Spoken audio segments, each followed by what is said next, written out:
মাছের ঝালের মধ্যে মাছের মাথা দিলে তো গোপালবাবু ছুঁয়েও দেখবে না মাছের মাথা, তাই জন্য মাছের মাথাটা দিয়ে আজ বানিয়ে ফেললাম এই সুস্বাদু মুড়িঘণ্ট রেসিপিটা।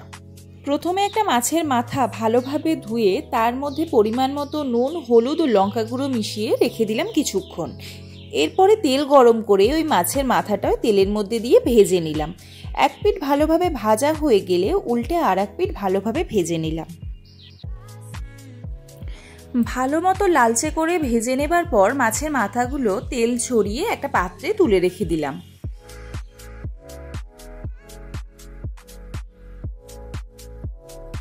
হালকা ঠান্ডা হলে মাথাগুলোকে একটা থালার মধ্যে রেখে এভাবে ভেঙে নিতে হবে, যার ফলে এটা মুড়িঘণ্টের মধ্যে দিলে সহজে নাড়াচাড়া করতে সুবিধা হবে এবং তেল মশলাও ভালোভাবে মাথাগুলোর মধ্যে ঢুকবে। এবার কড়াইতে 1 টেবিল চামচ তেল ও 1 টেবিল চামচ ঘি গরম করে তার মধ্যে হাফ কাপ পরিমাণ গোবিন্দভোগ চাল ভালোভাবে ধুয়ে জল ঝরিয়ে শুকনো করে ভালোভাবে ভেজে নিতে হবে। ভাজা হয়ে গেলে ওই চালগুলো একটা পাত্রের মধ্যে তুলে নিতে হবে। এবার ওই তেলের মধ্যেই টুকরো করে কেটে রাখা একটা মাঝারি আকারের আলু দিয়ে ভালোভাবে নেড়েচেড়ে ভেজে নিতে হবে। ভাজার সময় 1 চা চামচ নুন ও হাফ চা চামচ হলুদ গুঁড়ো দিয়ে ভালোভাবে ভেজে নিতে হবে।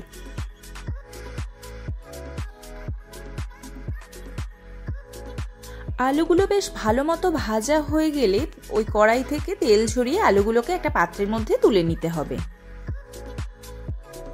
এবার ওই কড়াইতে 2 টেবিল চামচ তেল গরম করে তার মধ্যে একটা শুকনো লঙ্কা, 2টো তেজপাতা, 2টো দারচিনির টুকরো, 3টে এলাচ, 3-4টে লবঙ্গ ও 1 চা চামচ গোটা জিরে ভালোভাবে হাতে ঘষে ফোড়ন দিতে হবে।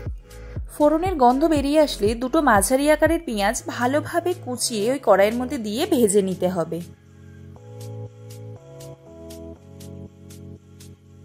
পেঁয়াজটা হালকা গোল্ডেন ব্রাউন হয়ে গেলে তার মধ্যে 1 টেবিল চামচ পরিমাণ আদা বাটা ও 1 টেবিল চামচ পরিমাণ কাঁচা লঙ্কা কুচি দিয়ে ভালোভাবে নেড়েচেড়ে ভেজে নিতে হবে। এবার ওই কড়াইতে 1 চা চামচ পরিমাণ হলুদ গুঁড়ো ও 1.5 চা চামচ পরিমাণ কাশ্মীরি রেড চিলি পাউডার দিয়ে ভালোভাবে নেড়েচেড়ে নিতে হবে। এবারে ওই কড়াইয়ের মধ্যে 1 চা চামচ পরিমাণ ধনে গুঁড়ো, 1.5 চা চামচ পরিমাণ জিরের গুঁড়ো, 1 চা চামচ পরিমাণ লাল লঙ্কার গুঁড়ো ও 1 চা চামচ পরিমাণ গরম মশলা গুঁড়ো দিয়ে ভালোভাবে কষিয়ে নিতে হবে। মশলাটা কষানোর সময় কড়াইতে লেগে আসলে অল্প কিছুটা পরিমাণ গরম জল দিয়ে ভালোভাবে কষিয়ে নিতে হবে। আদা ও সব মশলার কাঁচা গন্ধ চলে গেলে একটা মাঝারি আকারের টমেটো টুকরো করে কেটে ওই কড়াইয়ের মধ্যে দিয়ে ভালোভাবে কষিয়ে নিতে হবে। এই পর্যায়ে স্বাদ বৃদ্ধির জন্য 1 চা চামচ পরিমাণ নুন দিয়ে ভালোভাবে কষাতে হবে। সব মশলা ভালোভাবে কষানো হয়ে গেলে আগে থেকে ভেজে রাখা মাছের মাথাগুলোই কড়াইয়ের মধ্যে দিয়ে হালকা নাড়াচাড়া করার পর ভেজে রাখা আলু ও চালটা দিয়ে ভালো মতো কষিয়ে নিতে হবে। ততক্ষণ পর্যন্ত কষাতে হবে যতক্ষণ না মশলা থেকে তেল ছেড়ে দেয়।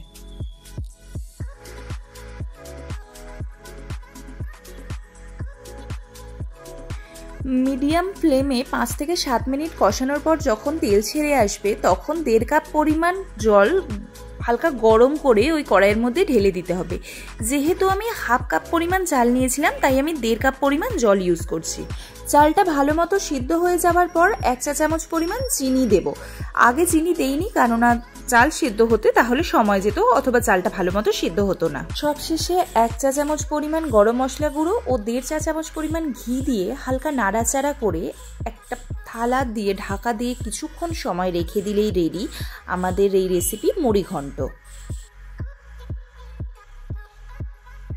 যে কোনো অনুষ্ঠান বাড়িতে বা নর্মাল যে কোনো দিনে ভাতের সাথে বেশ ভালো খেতে লাগে, খেতে সত্যি সুস্বাদু হয়।